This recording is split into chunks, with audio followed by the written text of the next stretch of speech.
Son exactamente las 19:02. Lo acompañamos en esto que es Sin Restricción.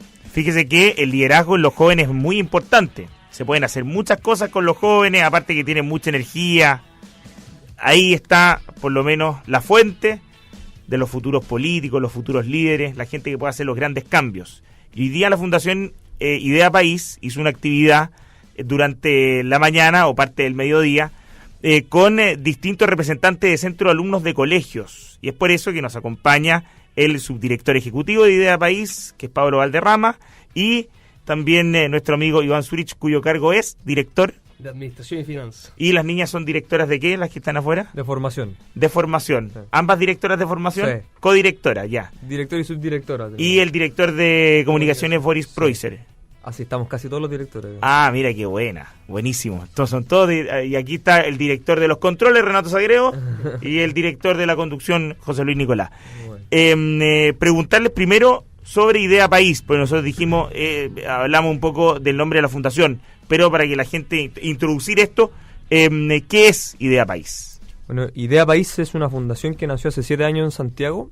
Nosotros nacimos bajo un diagnóstico de que había un interés en los jóvenes por participar, por involucrarse con la vida pública, con los asuntos públicos, pero no existía ese espacio, por lo tanto, mucha gente que estaba saliendo de la universidad decidió formar Idea País con la intención de, primero, abrir un espacio de formación para esta gente, como al mismo tiempo presentar propuestas, lo que nosotros hicimos Pensar Chile, y es por eso que hace 7 años venimos trabajando duramente en un área de estudio, presentando propuestas sociales, y en un área de formación que acá nos acompañan la directora. Y esta actividad de hoy tiene que ver un poquito con el área de la formación, me imagino, ¿no, Pablo? Sí, nosotros con un diagnóstico que los jóvenes hoy día están muy cercanos a las redes sociales, están constantemente informándose de manera pasiva. Nosotros creemos que los jóvenes tienen que asumir un rol un poquito más activo en la discusión pública, y es por eso que nosotros nos planteamos desde el año pasado, que lo hicimos en Santiago, y este año quisimos hacerlo en regiones, llevar la discusión pública a los jóvenes, y por eso estamos haciendo estos congresos regionales. Partimos en Rancagua, nos fuimos a Santiago, estuvimos en Concepción, ahora estamos acá en Viña del Paraíso, vamos a terminar en Temuco, precisamente con la idea de llevar la discusión a los jóvenes. O sea, parte en Valparaíso esto, y ustedes aquí lograron reunir tú me hablabas algo así como 250 jóvenes, no sé si estoy equivocado. Así es, 240 por ahí estuvimos. ¿En qué consistieron las actividades que tuvieron que desarrollar estos jóvenes? Bueno, hoy día el Congreso se dividió en 3 paneles. El primero fue sobre reforma de la educación. Estuvimos conversando con Raúl Figueroa, Acción Educar, Jaime Torrealba, de la Universidad Autónoma, la candidata senadora Josefina Bustamante del Partido Radical. Y en ese panel lo que nosotros hicimos fue discutir sobre la reforma de la educación, especialmente dirigida en el ámbito escolar, cómo desde los distintos sectores está valorada o criticada la reforma que se está llevando adelante por el gobierno. ¿Y cuál fue el termómetro? ¿Más valorada o más criticada? Yo creo que los jóvenes no hay una opinión tan absoluta. Yo creo que hay muchos jóvenes que valoran ciertos cambios que se están haciendo. O sea, por ejemplo, en materia de lucro parece ser, y ya es algo que se ha instalado, de que con la educación parece que el lucro tiene que quedar afuera. Pero hay ciertas medidas como, por ejemplo, el fin al selección o el fin al copago, que parece que son bien dañinas, y eso los alumnos yo creo que lo recogen. Iván, ¿los 250 jóvenes era lo que esperaba, o de repente usted decía, no, esperábamos menos, esperábamos más? ¿Cómo era la cosa? De hecho, en general, nosotros quedamos cortos en los congresos y invitamos a gente y llega un poco menos, pero este congreso fue ejemplar en eso, en donde llegaron todos los colegios que estaban invitados, y para nosotros nos da una satisfacción enorme para ver el gran interés que se haga en la región para informarse sobre estos temas, sobre la educación, la reforma de la Constitución, sobre las presidenciales que vienen hoy en noviembre, y por eso nos deja bien contentos este congreso en materia de asistencia, por lo menos. O sea, de hecho, tuvimos que cerrar la inscripción en los colegios una semana antes, porque ayer nos llamaban, en la noche nos llamaban varios colegios que querían venir. Bueno, lamentablemente tuvimos que decirle que no, pues si no había más espacio. ¿Y recuerdan más o menos cuáles eran los colegios de Viña del Mar y Valparaíso que participaron de estos encuentros? A ver si los podría enumerar. Son varios, yo me pierdo si son estos de Viña Valparaíso, son de la región. Estaba el San Pedro Nolasco, el SEC Pacífico, estaba San también Pedro Nolasco, Valparaíso, SEC Pacífico, Viña del Mar, más tirado para Concón. El Liceo Juan 23. Juan 23, señor Sagredo, de Valparaíso, ¿no? Juan 23 o Viña del Mar. Pillamos al director de los controles. Bueno, aquí tenemos el Liceo Centenario de Viña del Mar. Juan 23 de Villa Alemana, ya, o sea, perfecto. Claro. El Cafernón de... Estábamos claritos. Casablanca también. Ya. Y toda la razón. El Liceo Carlos Alessandri también. Ya. Está el Albamar, el Montemar. El Albamar, ya. Límite entre Viña y Concón. Están los liceos Bicentenario de Viña y el de Valparaíso. Excelente. Está el Colegio Curimón. de Curimón, mira, Sí. vinieron de lejos. Claro. No, hay varios más. Por eso Curimón está más cerca de Santiago que de Viña. Por lo Bueno, tanto, igual hay un logro ahí. El entusiasmo llegó hasta allá también. Imagínense. Ahora, más allá de estos encuentros regionales, ustedes hablan, por ejemplo, de gente que vino desde Curimón, o sea, desde sectores muy lejanos a la provincia de Valparaíso. ¿Planean, por lo menos, enfocar estos encuentros ya más provinciales, precisamente para esos sectores donde la gente no tiene acceso a llegar tan fácilmente a la capital, o en este caso, a la ciudad más cercana a la capital regional? Mira, para nosotros, como yo creo que la mayoría de las fundaciones, siempre hay un problema con las lucas. Nos encantaría hacer muchas más cosas. Yo creo que por ahora lo que vamos a hacer es enfocarlo en las regiones. Partimos desde un punto de vista el año pasado más nacional en Ya. Santiago. Ahora nos fuimos a las regiones. Bueno, tal vez terminamos allá. Yo lo veo aquí, el administrador se nos pone más nervioso con el tema de las lucas, pero yo espero que algún día podamos hacer algunos encuentros más provinciales.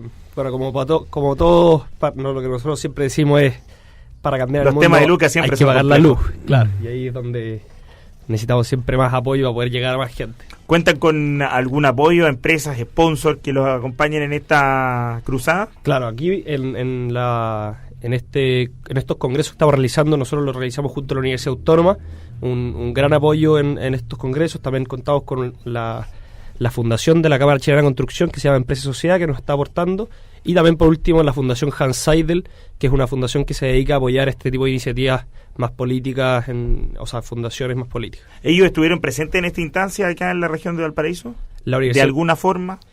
especialmente la Universidad Autónoma, que vino apoyando y también nos ayudó con expositores para los distintos paneles. Estuvo José Francisco García, por ejemplo, el de Constitución. Y Jaime Torrealba también Claro, en educación. en educación. Constitución, educación, igual se la jugaron con temas que obviamente están generando discusión. No quiero entrar en problemas, pero por ejemplo temas valóricos no es parte del planteamiento. Mira, nosotros somos bien conscientes que son temas que están arriba de la agenda pública, pero lo que demuestran ciertas encuestas, lo que incluso demuestran, por ejemplo, lo que fueron los encuentros locales el año pasado, que las prioridades de la gente están puestas en otros lugares. Si tú le preguntas a la gente común y corriente si están más preocupadas, por ejemplo, sobre un cambio en materia de matrimonio, yo creo que están mucho más preocupados, por ejemplo, qué va a pasar con el colegio de su hijo, qué está pasando, por ejemplo, en materia de pensiones. Esos son temas que son mucho más, y en ese, por ejemplo, la Constitución tiene mucho que decir. Por lo tanto, nosotros, si bien reconocemos que son temas que están en la agenda pública, creemos que el foco y la preocupación de la gente está en otro lugar. No, y lo de Constitución bien interesante, porque ayer uno de los emplazamientos importantes que hizo Marco Enrique Ominami, en una de las partes donde él no contestó la pregunta, no fue el único que no contestó pregunta, pero él aprovechó esa instancia para no contestar una pregunta y hacer emplazamiento a distintos candidatos presidenciales que lo acompañaban, a los otros 7 candidatos, más bien a Sebastián Piñera y Alejandro Guillé, respecto de la Constitución. Me imagino que eso también fue materia de comentario durante esta jornada. Sí, y sobre todo uno de los mayores puntos que se discute cuando hablamos en el panel de reforma constitución es si es que hay que dar lugar a un cambio a través de una asamblea constituyente, y por lo tanto, más que una reforma, hablar de un cambio constitucional, o bien si es que se hacen mera reforma. Incluso hoy ya estuvimos con Francisco Artulucci, que es representante de la UDI, Claro, y es candidato también a senador. Así es, y él decía que acá esta constitución la considera, yo estoy citando textualmente, la considera excelente, y por lo tanto no requería ningún cambio. Ahí yo creo que nosotros nos damos la opción de dar nuestra opinión, y es que esta constitución tiene muchas cosas buenas, pero hay muchas cosas que se pueden mejorar, por ejemplo en materia de quórums, en materia de inhabilidades. Claro, Francisco Bartolucci, para la gente que no lo conoce, fue diputado hace muchos años, hace más de 15 años, 16 años por la región de Valparaíso, específicamente por Valparaíso, y también tuvo cargos ligados al Estado durante régimen, gobierno, dictadura militar, como lo quiera llamar la gente. Respecto de las figuras que los acompañaron, ustedes hablaban de Francisco Bartolucci, ¿hubo algún otro político que se quiso presentar hoy día? Sí, estuvimos con Marcelo Díaz, ex ministro. Claro, también candidato. De todos lados, está bueno sí, eso. Estuvimos también con Nelson Ávila, que ya nos contó que candidato a senador. Lo notificaron que iba a ser candidato sin él tener mucha opinión sobre su candidatura. Estuvimos también con... Era que no tenía ganas, ya. Con Ignacio Walker. Lamentablemente, el último minuto Francisco Chaguán nos dijo que no podía estar. Sí, a veces pasa. Y nos ha pasado más de lo que quisiéramos. Aquí tenemos nuestra amiga acá afuera, está un poquito enojada con eso porque nos ha pasado harto que los candidatos... No, pero está sonriendo, ya se le pasó. En la tarde, yo creo que después que fueron a tomar helado en sí, Villa, ¿no? Fuimos a la playa a dar una ahí vuelta. Se pasó la cosa.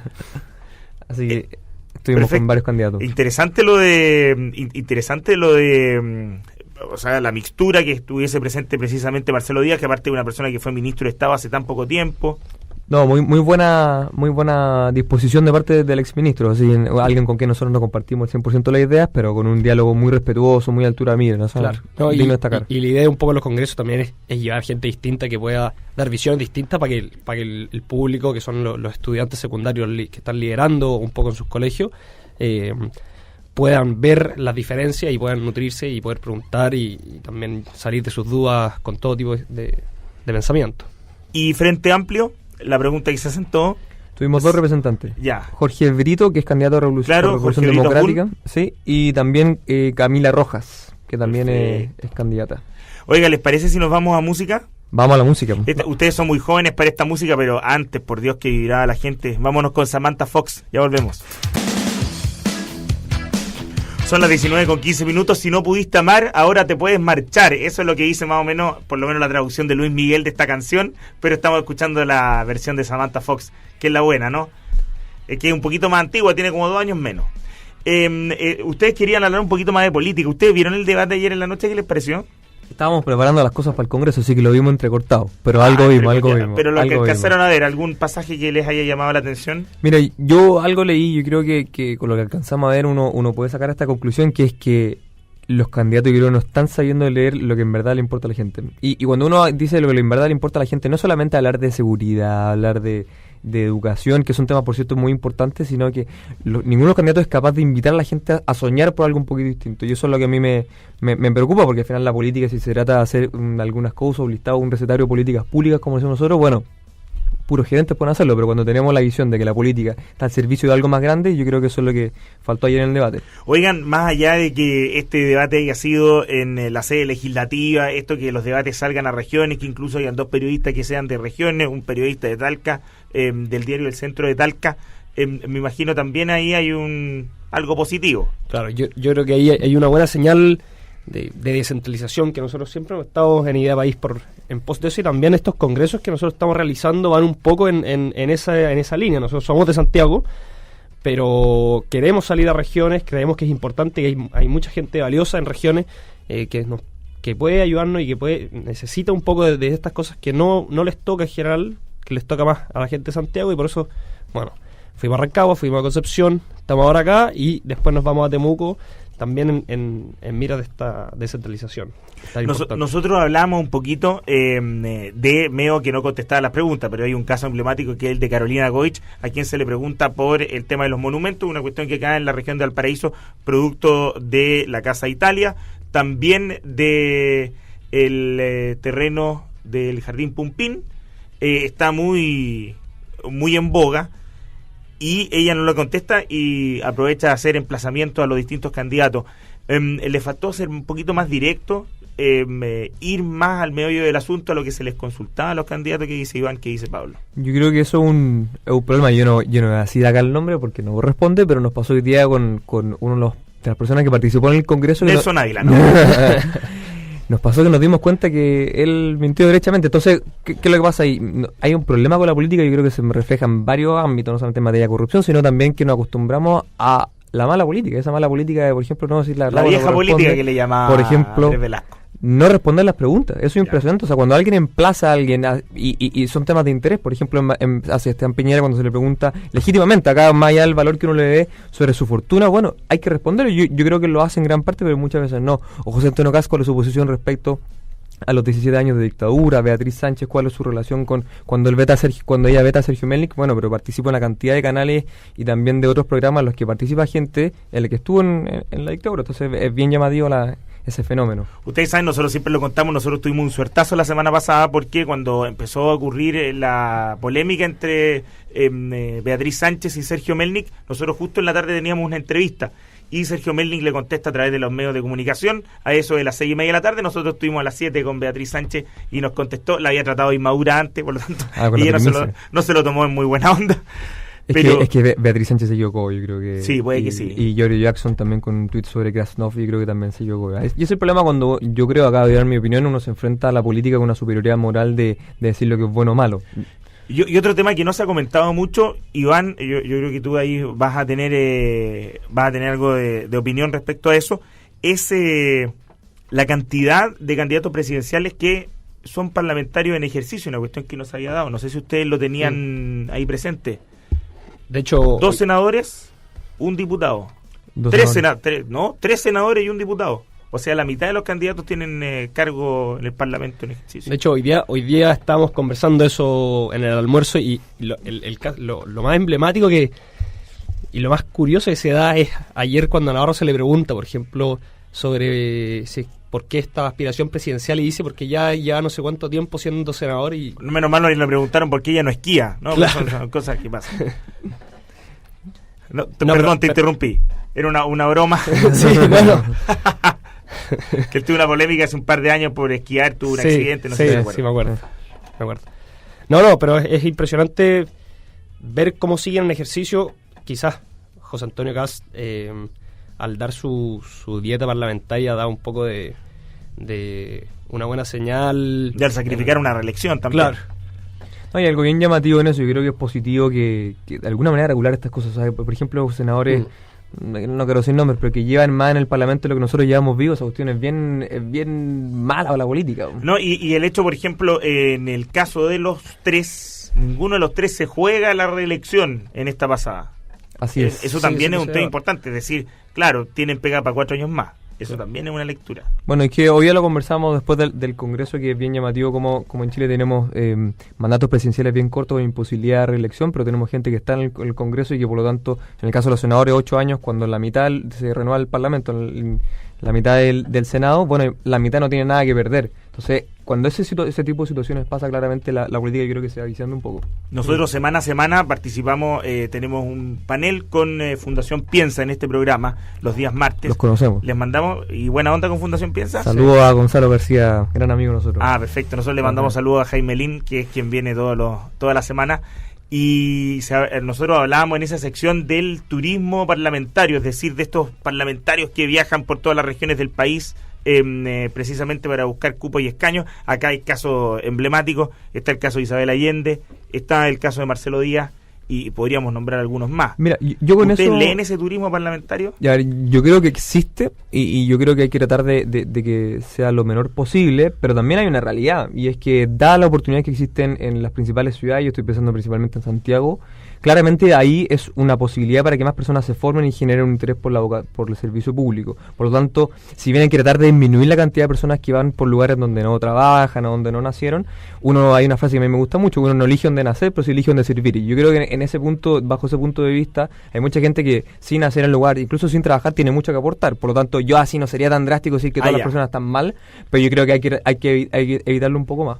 Pero claro, cuando hay un tema tan importante respecto a las regiones, cuál es la autonomía de las regiones, por ejemplo, el Fondo Nacional de Desarrollo Regional y todo eso, algunos llaman de la famosa mesada del Estado, igual uno pide que de repente existan mayores liderazgos locales. De todas maneras, es decir, no solamente gente que venga a vivir por el periodo de la elección, perdí, vuelvo a Santiago. De todas maneras, o sea, por ejemplo, yo creo que un gran avance o muy positivo, por ejemplo, las semanas distritales, en que los parlamentarios por lo menos ahí pueden estar alguna semana al mes. Ahora se le llama semanas regionales. Semanas regionales ahora, pero claro, yo creo que faltan elementos, pero este tema del desarrollo regional, la autonomía de las regiones, no pasa simplemente por ahí. Yo creo que esto es un esfuerzo conjunto, es parte de la modernización del Estado, o sea, por ejemplo, y tampoco pasa solamente una solución que viene desde arriba del Estado, sino también, por ejemplo, qué pasa con las universidades regionales.